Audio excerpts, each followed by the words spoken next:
प्यारे भाई और बहनों, मेरा प्रणाम स्वीकार हो। मैं आपके लिए फिर एक नया वीडियो अपलोड कर रहा हूँ, जिससे आपको बहुत फ़ायदा और बहुत कुछ ज्ञान प्राप्त होगा। ध्यान से सुनें और इस चैनल को सब्सक्राइब कर लें, जिससे आपको अगला वीडियो तुरंत मिले। तो देखिए, मैं आपको बता रहा हूँ, या तो गायत्री मंत्र हो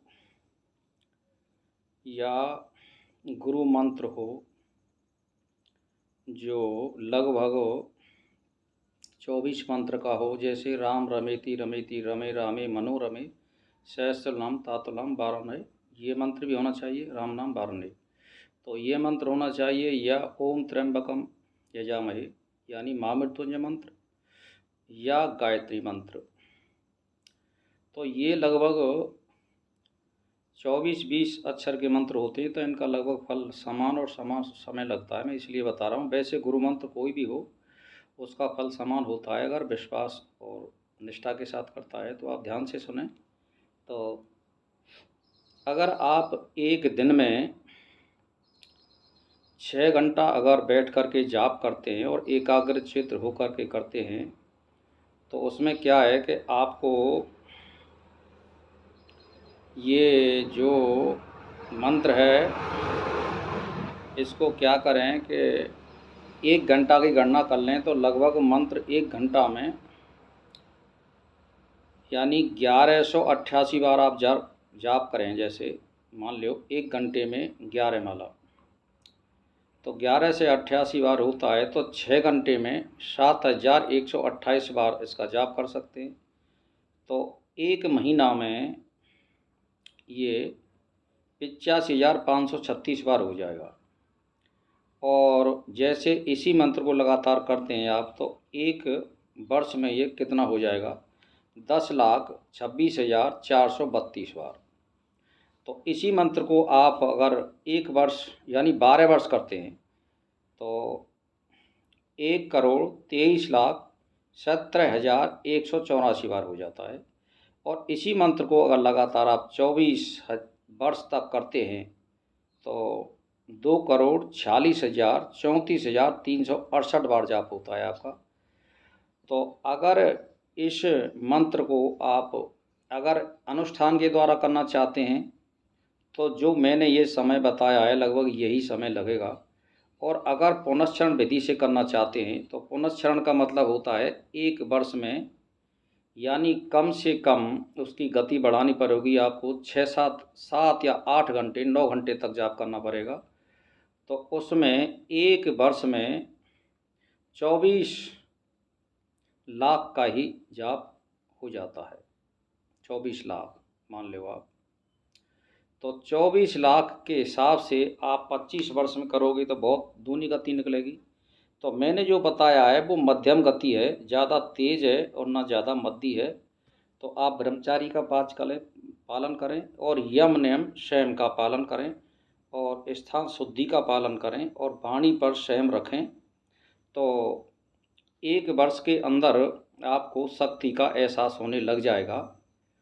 और अगर आपको 1 करोड़ के लगभग यानी 12 वर्ष आपके जाप को हो गए हैं और 1 करोड़ के लगभग आपका जाप हो गया है, तो उस मनुष्य की शक्ति लगभग श्राप या वरदान देने में सक्षम हो जाता है वो मनुष्य। और जो अपने मन में विचार करेगा, या उसको कोई भी आदमी यानी उसकी सेवा कर रहा है, या वो अपने मुख से कोई वचन निकाले या ना निकाले, लेकिन उसको आशीर्वाद प्राप्त होगा। क्यों?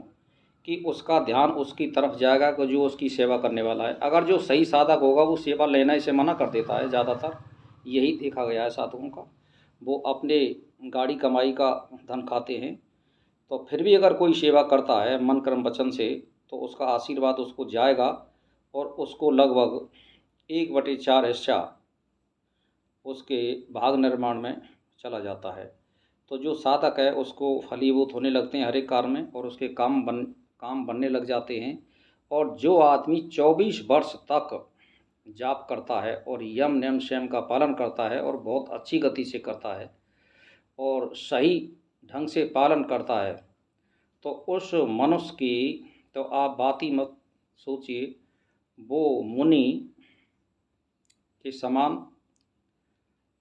वाणी का पक्का और वचन का पक्का, और मन क्रम वचन से जिसने उसको वचन दे दिया वो पत्थर को भी फोड़ सकता है। तो उसका आशीर्वाद कभी खाली नहीं जा सकता है, लेकिन ये आचरण के ऊपर बात है, उसकी निष्ठा कितनी है। मैं ये बात बता रहा हूँ, चाहे वो गृहस्थ आश्रम हो या वो संन्यास आश्रम हो या वानप्रस्थ आश्रम हो या वो कोई साधक हो, लेकिन नियम और यम का पालन करने वाला, ब्रह्मचारी का पालन करने वाला हुआ तो ये मैं दावे के साथ कहता हूँ कि वो मंत्र आपको हमेशा सहायता करेगा और दूसरे लोगों के लिए श्राप और वरदान देने में वो मनुष्य समर्थ हो जाता है।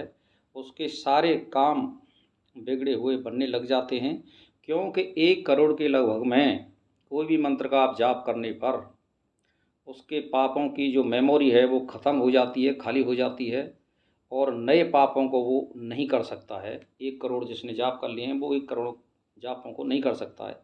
पर मैं एक बात आपको ध्यान देने की बता रहा हूँ कि कोई भी कितना बड़ा साधक हो, आप संगत को, बुरी संगत को हमेशा ध्यान में रखें। किसी स्त्री के संपर्क में ना हैं, या दारूबाज या कोई नशेबाज या व्यसनबाज आदमी के संपर्क में बिल्कुल ना हैं, क्योंकि आदमी को गिरने में या मनुष्यत्व होता है वो गिर सकता है। इसीलिए आप सावधान रहें। सुरा, सुंदरी और माया, ये 3 चीज़ होती हैं।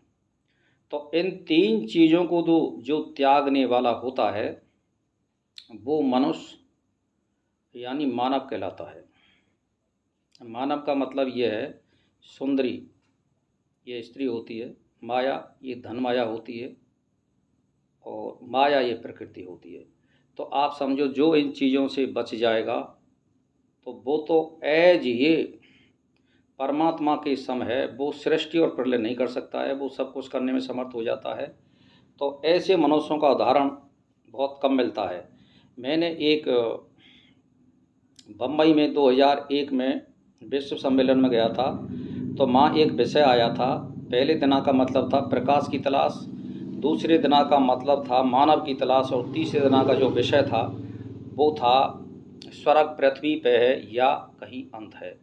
तो मैंने सोचा कि ये मानव की तलाश क्या है, मेरी समझ में नहीं आई, या प्रकाश की तलाश क्या है। तो मेरे दिमाग में आज आई है जब मोदी इस पद पर बैठा है कि मानव कैसा होना चाहिए। ये उदाहरण पेश कर रहे हैं मोदी प्रधानमंत्री जी कि मानव कैसा होना चाहिए। मानव ऐसा होना चाहिए, अपने लिए कुछ नहीं और पूरे विश्व के लिए, अपने देश के लिए सब कुछ न्यौछावर कर देता है। और वो एक राजा होते हुए सन्यासी का पाठ कर रहा है। ये हमारे, मैं अपने लिए कह रहा हूँ, मैं भी इसका पाठ नहीं कर सकता हूँ कि राजा होते हुए वो घर में मोह नहीं कर रहा है, स्त्री में मोह वो नहीं कर रहा है, धन में मोह नहीं कर रहा है, और परिवार में मोह नहीं कर रहा है, तो सन्यासी कैसा होता है। सन्यासी इस तरह का पाठ करने वाला मोदी जैसा शायद इंडिया में कोई ढूंढे से ही मिलेगा। यूँ अपने मन से कोई बता वो एक बात अलग है, लेकिन बहुत बड़ा उदाहरण पेश किया है मोदी जी ने। तो ये मानव कैसा होना चाहिए, मानव ऐसा होना चाहिए। तो ये जो मंत्र है वो आपको इस तरह की जब भावना देता है तब आप मानव कहलाने योग होते हैं। तो मोदी ने इसको साबित कर दिया है कि मैं मानव हूँ, और मानव की तलाश ये इसी तरह होती है कि ऐसा मानव होना चाहिए जैसा मोदी जी ने उदाहरण पेश किया है। तो सन्यासी जो पाठ नहीं कर सकते वो राजा होकर के पाठ कर रहे हैं। स्त्री का त्याग किया, धन का त्याग किया, परिवार का त्याग किया, और कहने का मेरा मतलब ये है कि कोई आसक्ति नहीं है उनको। आसक्ति रहे जो परमार्थ की ओर मुड़ रहा है वो क्या है, एज ए परमात्मा केवल सृष्टि और प्रलय नहीं कर सकता है, उसकी आत्मा में सारी चीज़ समर्थ होती हैं। वो प्रकट नहीं हो सकती हैं, वो अप्रकट हैं, लेकिन उसके आत्मा में बल है, इसीलिए सत्ता को अपनी ओर खींचती है। तो प्यारे भाई और बहनों, आप साधना करिए। तो मेरा मतलब ये, मैं कोई बीजेपी का आदमी नहीं हूँ, ना मैं कोई मोदी का आदमी हूँ, मैं केवल आचरण के ऊपर बात कर रहा हूँ। मुझे जो आचरण मिला है मोदी जी में वो शायद ही किसी में मिला है, क्योंकि मैं तो अपने ऊपर घटा रहा हूँ, मैं भी उन जैसा आचरण नहीं कर सकता। इसीलिए आप साधना करिए, और जो बड़े लोग हैं उससे शिक्षा लीजिए। और बच्चा 10-12 वर्ष का हो और अच्छी चीज़ है तो उसे ले लेनी चाहिए, और बूढ़ा हो और बुरी बात हो तो उससे भी नहीं लेनी चाहिए। तो मेरा मतलब है कि मैं कोई बड़ा आदमी नहीं हूँ, मैं कोई इतना बड़ा सिद्ध और साधक नहीं हूँ। हाँ, फिर मैं कुछ मैंने अनुभव किए हैं, मैं आपको अनुभव आपके साथ में शेयर कर रहा हूँ। तो आप साधना करें और दुनिया को साधना कराएं और अच्छे कर्मों की ओर आप प्रेरित हों और दूसरों को प्रेरित करें और ईश्वर का ध्यान करें। और गायत्री का आप जितने ज़्यादा से ज़्यादा आप जाप करेंगे, आपको प्रवृत्ति को ले जाएगी, यानी धन दौलत मान यश सम्मान धन पशु ये सारी चीज़ देने वाली है। और मैं ये नहीं कहता हूँ कि गायत्री का मंत्र जाप करो, लेकिन मेरी तो ये निष्ठा है। तो ये मंत्र ऐसा है कि सड़क का चलने वाला है, तो इसमें भोग और मोक्ष दोनों हैं। आदमी को सब चीज़ चाहिए, तो इसीलिए गायत्री मंत्र की मैं आपको प्रेरणा दे रहा हूँ। और मेरी ओर से आप कोई मंत्र का जाप करिए, मुझे कोई लेना देना नहीं है, वो सभी फल देने वाले हैं, लेकिन गायत्री से सहज और सरल कोई मंत्र है नहीं है, क्योंकि ये वेद का मंत्र है और इसके ऋषि मुनि प्रतिष्ठित आदमियों द्वारा किया गया है।